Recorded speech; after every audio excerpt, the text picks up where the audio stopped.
Chapter 7. I returned home after 9 months away. I had a suitcase full of American clothes that would never be worn again. They didn't belong in my real life. I was back to my leggings and big jumpers, my shiny shoes now replaced with my well-worn Doc Martens.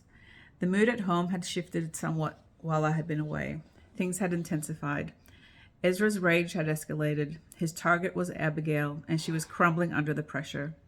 I felt a sting of guilt that I had left her to fend for herself, that I hadn't been there to protect her, and that in my absence, Ezra's rage had managed to reach new levels. When he was younger, it was Ezra that needed the protection. I would shield him from my dad and plead with him to stop hitting my brother, or I would try to calm Ezra down before he would explode. I would then try and find a way to connect with him before he went into his blind rage.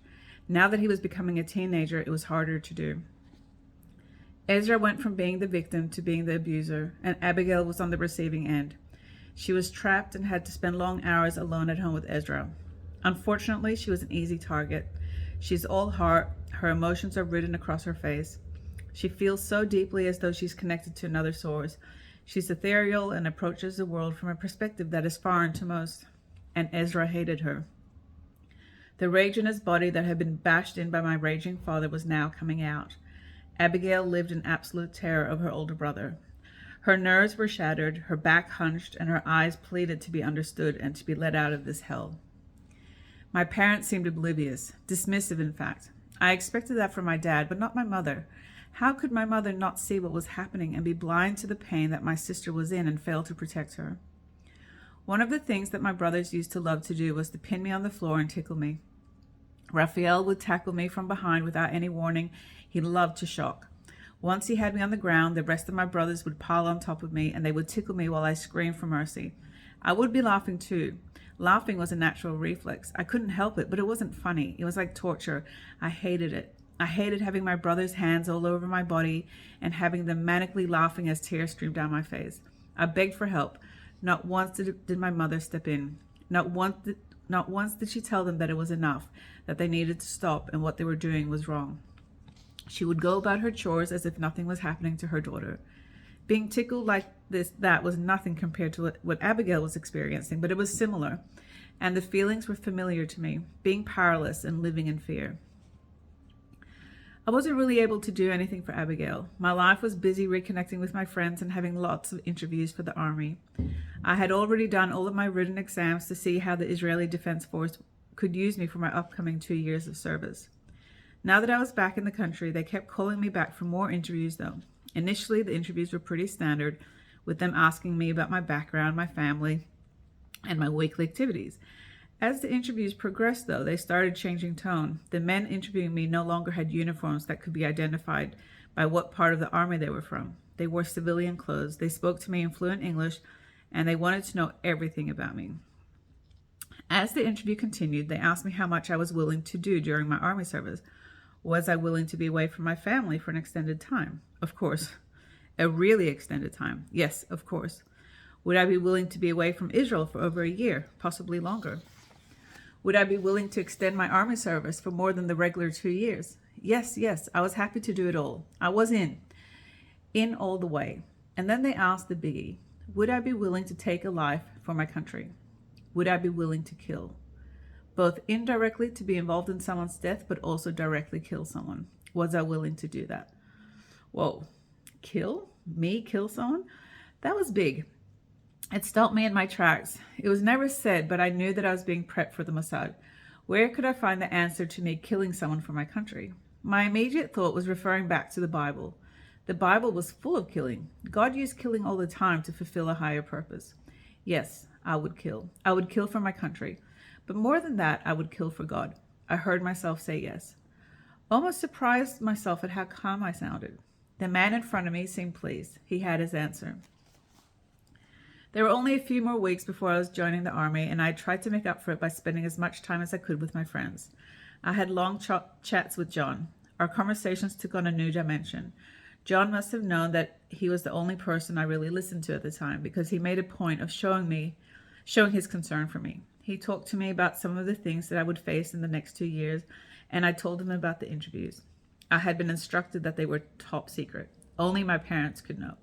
I hadn't told him. Instead, I chose to tell John. I knew that he would understand. The day of my conscription arrived. I had no idea what to expect. My older brother Raphael was in his final year of his 3-year service. He was in the tank unit in northern Israel. I knew that I wasn't really able to ask him about what he experienced. I would see him come home looking exhausted every few weeks. He would stumble through the door. I'd hear him in the shower, and then he would disappear to spend 24 short hours with his girlfriend before heading off again for a few weeks. So yes, I really had no idea what lay ahead of me. I gave my mother a hug goodbye, and I could see that she was trying to look neutral. Not once did it cross my mind that it would be hard for her to see her daughter go off to the army. She never said it was hard, and I wasn't able to connect those dots. I entered the army office, and some smiling faces handed me a form to sign, and I was told to line up and receive my uniform. This was a nice surprise. Israelis are not known for their smiling. I could get used to this. It took a while for them to find a uniform that could fit me, a uniform shirt that would fit me. They eventually found one in the men's section, a giant olive green shirt that fit over my chest. I was handed some pants and a belt with a metal clasp. A belt? Not a belt. Did I really have to wear a belt? I had dreaded this moment for so long. A belt meant there was no chance of hiding my breasts. I went into the change room to put the uniform on. It felt surreal. Olive green pants, an olive green tent as a top that had to be tucked into my olive green pants, then a belt. My breasts covered my entire torso. There was no waist, just breast and then legs. I felt so exposed. I laced up my black leather boots, tucked the black cap into the strap on my shoulder, and stepped out of the change room. Soldier! Soldier! Soldier! Someone was screaming. I hadn't registered. They were screaming at me. I was now a soldier, and I was being screamed at. I had been wearing my uniform for about 30 seconds, and I had no idea why they were screaming. What could I have possibly done wrong in my 30-second military career? Could they not wait to call me soldier until I had processed a bit? It turned out that my cap had been tucked into the wrong strap. It was meant to be on my other shoulder. The screaming continued, and I was ordered to get on a bus and not to make any more problems. My very brief moment of having a smiling face during my army service was well and truly gone. The bus ride seemed to go on forever. Motion sickness has been a constant travel companion for me since I was a child, and today was no different. I held on to the dog tag with my name and ID number on it as I looked out the window to try and make sense of my new reality. We were heading deep into the desert, and I had lost my sense of direction as soon as we left the hills of Jerusalem. I knew we were heading south and towards Gaza. The desert looked different to the places I had hiked with John, not nearly as beautiful. We finally arrived at an army base surrounded by dry, rocky hills. We were told to line up with our canvas bags by our side and wait for instructions. It was the middle of the afternoon. We hadn't eaten all day. The spring sun was shining down on us, and we had to stand for ages and wait for our instructors. The girl next to me looked pale. I smiled at her. She smiled back and told me her name was Tal. She noticed my accent. She told me that she had just arrived from Australia and that she was an Israeli but had spent most of her life in Sydney. Her Hebrew was fluent, but so was her English. I was so relieved to have made a friend already. She seemed lovely. She told me that we would talk later, and then, without any warning, she fainted. Just like that, she collapsed by my feet. Instantly, medics appeared out of nowhere, put her on a stretcher, and carried her away. The only proof I had that I had a new friend was her canvas bag still standing upright in the now empty spot. This was intense, really intense. We were put into groups and assigned a tent.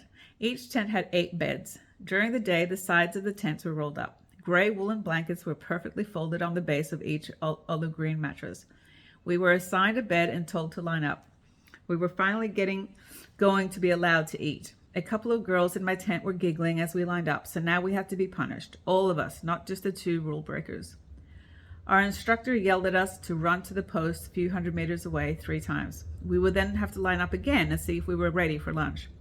We started to run, and were told to run faster. My breasts were hurting so much. I grabbed my dog tag to make it look as if I was holding on to it, while I used my elbows to keep my breasts still as I ran. My back was screaming. And this was all on the first day? How was I going to last the 3 weeks of basic training? We were finally allowed to march to the cafeteria for some lunch. As we arrived, my stomach started heaving from the pungent smell. Sewage must have been leaking, and the combination of that with rubbish bins full of rotting food was overpowering my senses. As I got into the cafeteria, I just hoped that I was going to be able to keep the food down. There were plenty of options to choose from. Large tubs filled with rice, boiled eggs, overcooked cabbage, oily eggplant, onions, diced tomatoes, and cucumbers.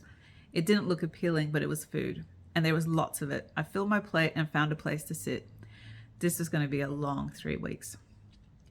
We were shown how to make our beds and how to fold the blankets just so. They had to be perfect. It took a while to get it right.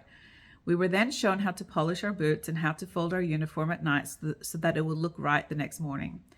That evening, we had a meeting in one of the shipping containers that had been converted into a classroom.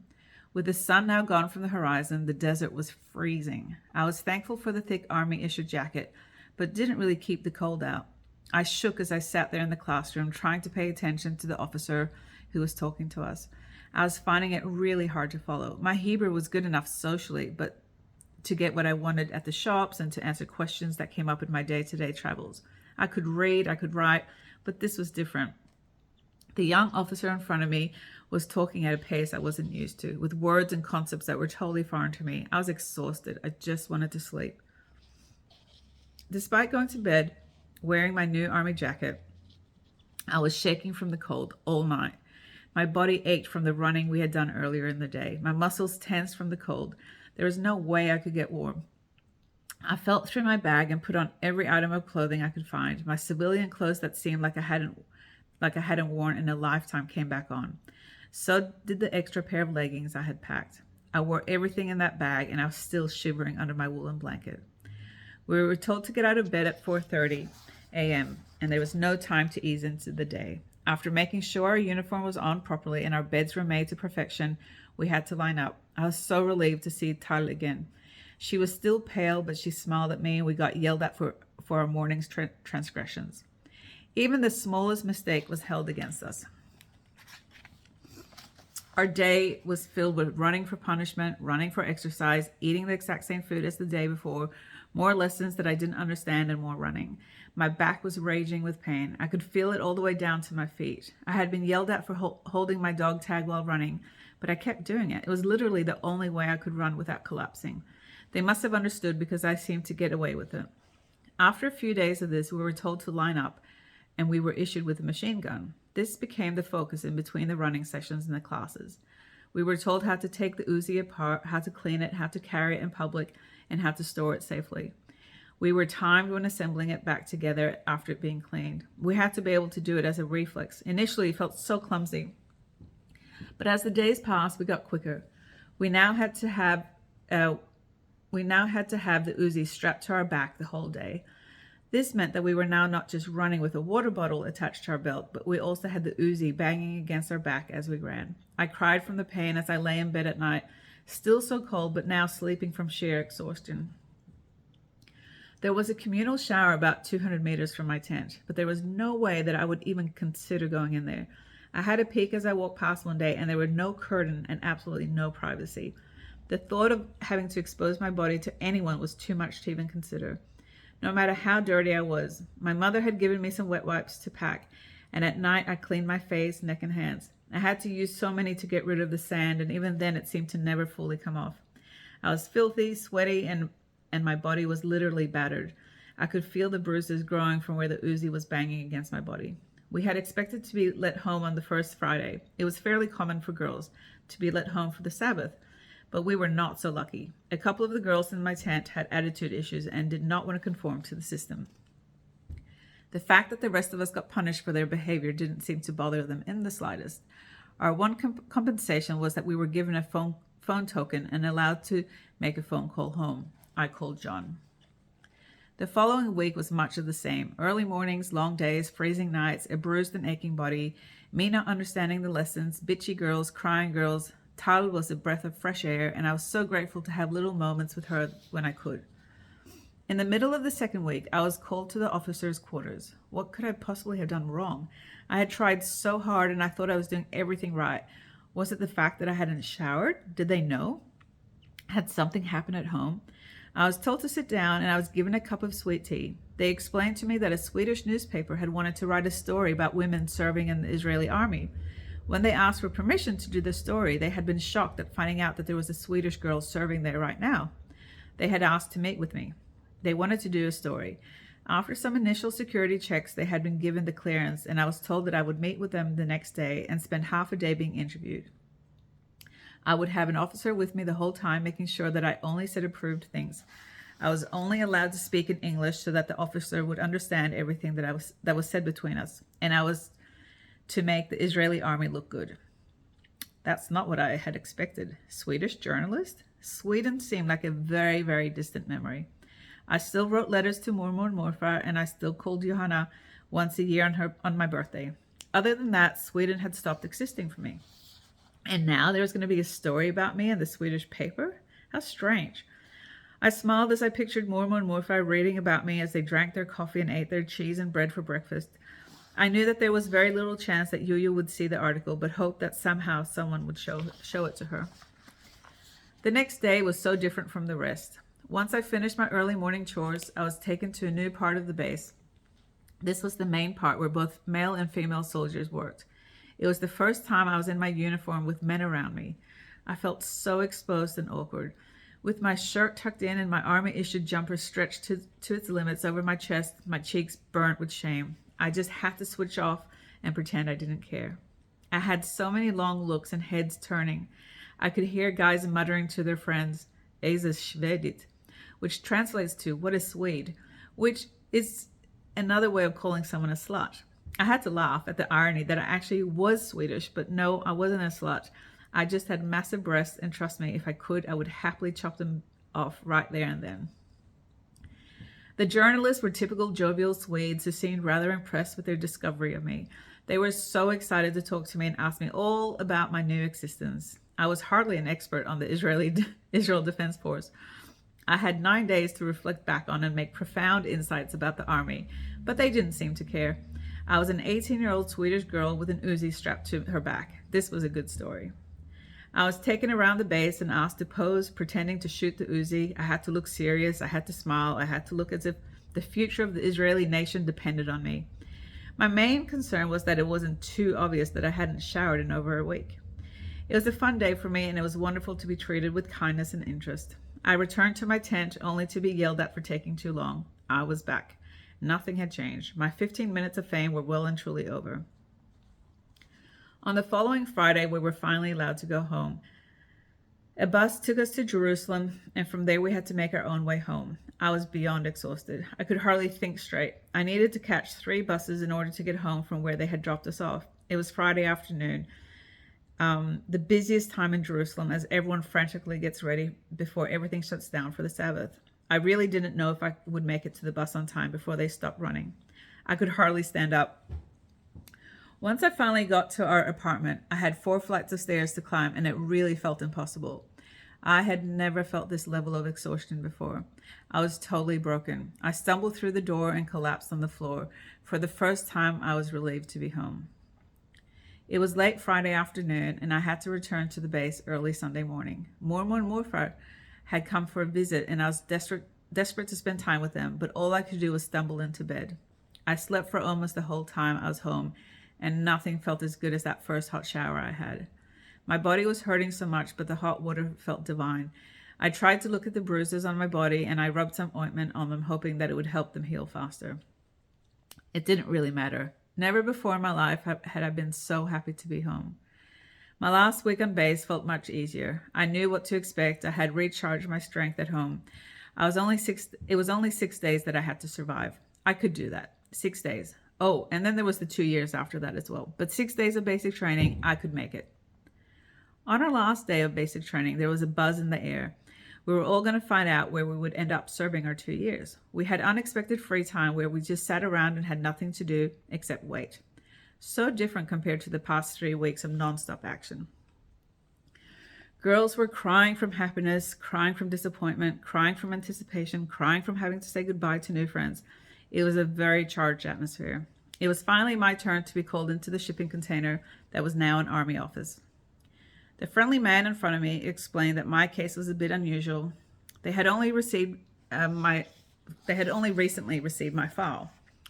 Up until only a couple of days earlier, I was meant to be selected for something very different.